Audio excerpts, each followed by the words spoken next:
was a young woman who wanted her work to make a difference in the world.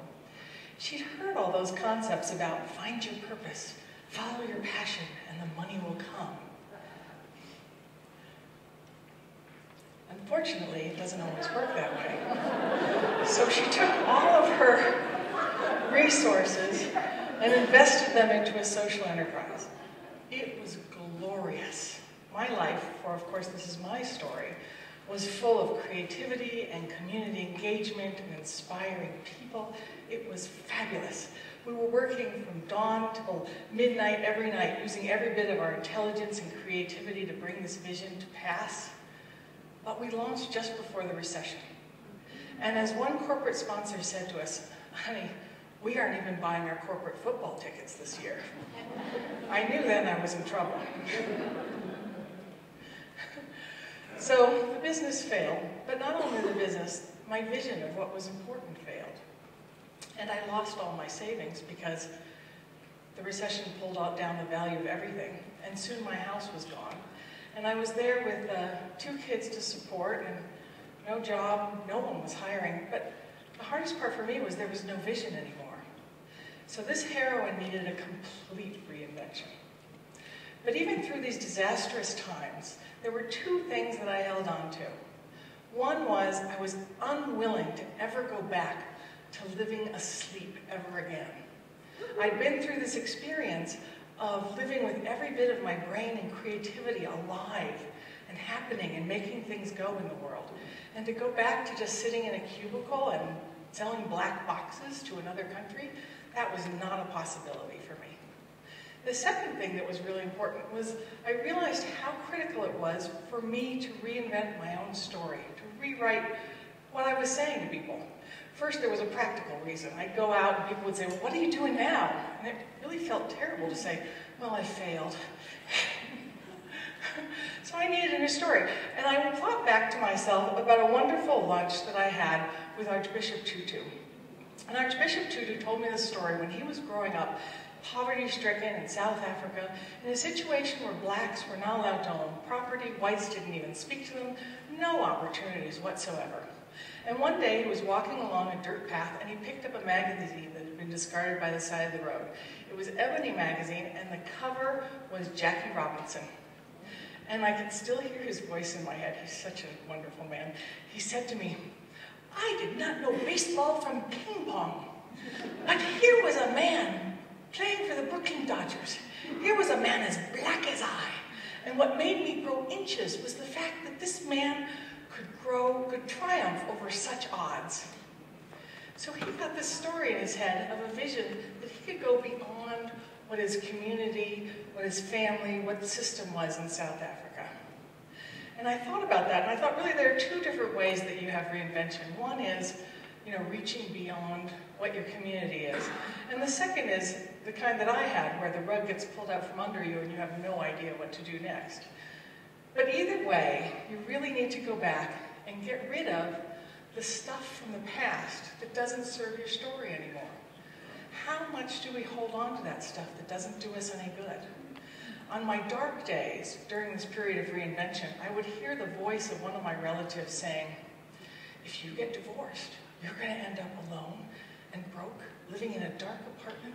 Your children will be taken away and no one will ever love you again. Crazily enough, this was well-meaning by someone who really loved me.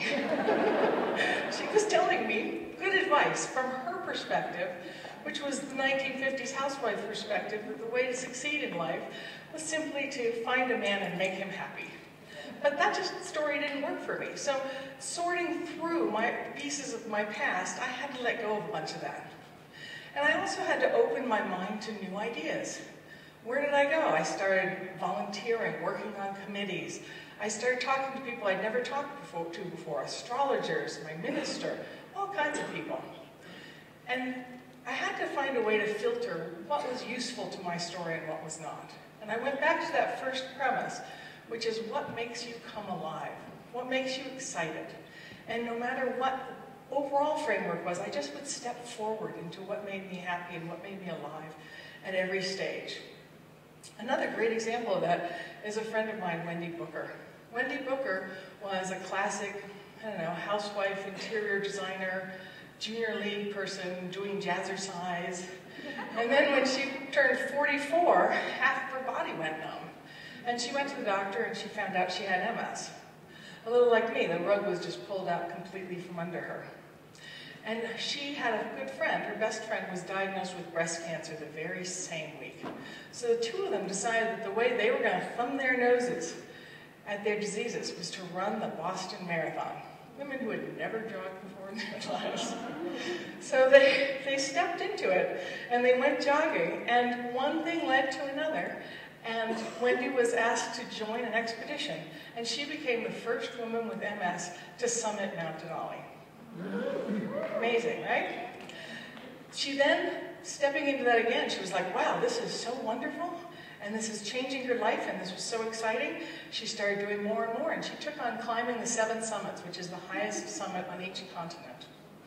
From there, she's 57, half of her body is still numb, she's got MS, and she just started training for the Iditarod.